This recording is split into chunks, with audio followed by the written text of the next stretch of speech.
Could the hours you spend online actually be helping you? What if those endless scrolls were unlocking hidden truths about yourself? And is it possible that a silly meme could hold the key to profound emotional breakthroughs? There are 6 common experiences that might resonate with you. The first is possessing self-awareness, but lacking the power to change your life. Feeling trapped, while desperately wanting something different. Then there's that bittersweet ache of letting go of someone you love, knowing it's necessary for growth, despite the pain. Another is the hollow feeling after achieving a long-sought goal, only to feel detached and resentful of the sacrifices it demanded. Do you know the shame after oversharing, coupled with the inherent need to connect? How about the longing to express yourself authentically, coupled with the fear of rejection? And finally, the pervasive fear that every choice closes the door to other possibilities, haunting you with versions of yourself that could have been. These are all examples of emotional breakthroughs, powerful moments of self-validation born from complete self-acceptance. They neutralize the power of old complexes and limiting beliefs, changing you forever. But why are these breakthroughs so rare? They require self-confrontation, and most of us are simply too exhausted for that kind of inner work. So, how can we possibly find the energy to achieve these emotional epiphanies? Believe it or not, even doomscrolling can be a catalyst. Short-form, relatable content can actually help you confront emotions you've struggled with for years. The key is intent. However, before you dive in, you need to understand how to turn mindless scrolling into a resource for growth, and what might be hindering your progress. The secret is emotional agility. The ability to be with uncomfortable emotions without spiraling. It's about savoring profound moments without getting hooked. Feeling the full spectrum of emotions without identifying with any single one. Once you achieve this, you can move forward with conviction and clarity. The process involves acknowledging, accepting, and detaching from your emotions before acting in alignment with your values. But for many of us, this isn't so easy, particularly if you tend to suppress feelings. These frequented emotional loops are called heuristics. They're mental shortcuts that summarize information based on your past, environment, and nervous system. While useful in emergencies, they can also trap you in familiar, emotionally charged patterns. Breaking free requires emotional agility, which, let's be honest, is unpleasant at first. Juggling work, life, and inner demons leaves little room for anything else. The main issue is capacity. Without it, we seek temporary relief in distractions. To even begin resolving this, we must acknowledge what we gravitate towards when unresolved emotions demand attention. For most people, that's content for relief and escape, making us vulnerable to unconsciously limiting our own capacity. This brings us to the energetic game. If you're consuming hours of content each day, you must take inventory of what you've unconsciously internalized. Otherwise, you'll be absorbed into the digital world, where your attention is currency. You are transferring your precious energy to those who are preoccupied with their own lives, becoming a sponsor for their self-realization, expression, truth, and journey when you barely have enough for your own. While it's wonderful to witness someone else's expression, if you're not as committed to your own self-realization as you are to their entertainment, you will be absorbed, draining your capacity. Whoever is having a more intense sensation or is more committed to their experience dominates the experience emotionally. The person who isn't as committed winds up matching the other person's experience to the best of their ability. Repurposing mindless scrolling into a resource for growth only works if you're already committed to aligning yourself with what you want and embodying the version of yourself that can receive it. The very thing you're turning to for relief is draining your capacity to be free. Moreover, the sheer volume you're taking in leaves no room for the depth needed to fully develop emotional agility, even with a capacity issue. As long as you have unwavering intent for personal growth or healing, a nourishing relationship with content is accessible.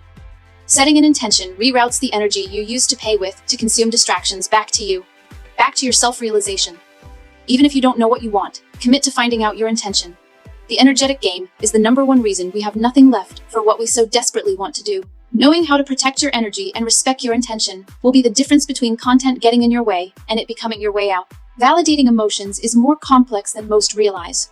We grapple with which emotions are acceptable to acknowledge, which might change us if we allow them in. Is it strength or weakness to let them guide us?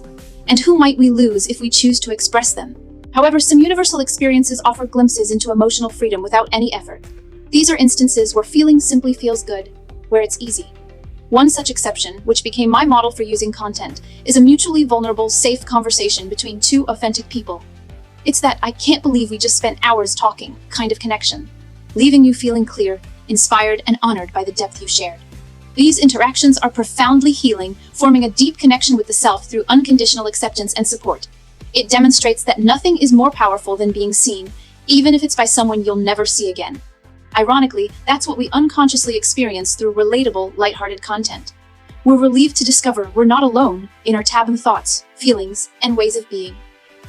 It's like a bite-sized version of those deeply validating conversations, immediately available and requiring no vulnerability.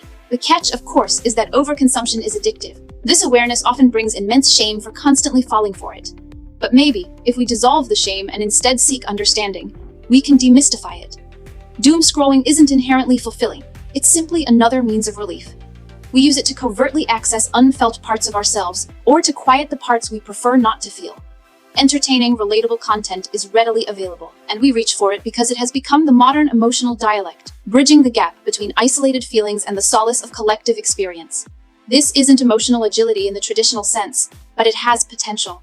Relatable humor can help us acknowledge heavy emotions we might otherwise avoid. Seeing that others share the same struggles makes room for acceptance. The shared nature of content helps us detach from identifying too closely with what we're feeling. This lighthearted relatability expands our capacity to be present with normally uncomfortable experiences, creating an opening to rewrite our emotional heuristics.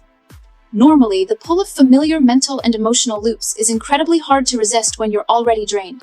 It's smart to leverage those small openings you get when your guard is down because you saw something hilarious or relatable. It only takes a few minutes to arrive at your own emotional breakthrough. With the time you spent doomscrolling, imagine the progress you could make in just a month. The understanding you could have for yourself. To facilitate this, try answering these questions about the content you're viewing. What was my immediate emotional response? What physical sensations did I experience? What flashbacks did it trigger? What commentary do I have about this topic? Who else relates to this, and what do we have in common? What is this content compelling me to do? What is this making me realize about myself? And finally, how can I accommodate this understanding with my actions? Privately articulating your feelings is a powerful start. Your brain requires it to rewrite emotional heuristics. You're literally rewriting them every time you pause and reflect, especially when your guard is down.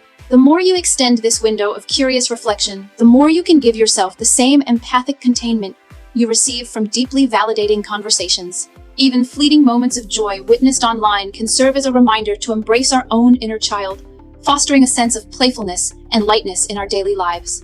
In a world saturated with information, it's easy to get swept away by the currents of online content. Yet, by cultivating self-awareness and deliberately seeking content that resonates with your emotional landscape, you can transform your digital interactions into moments of profound insight and personal growth.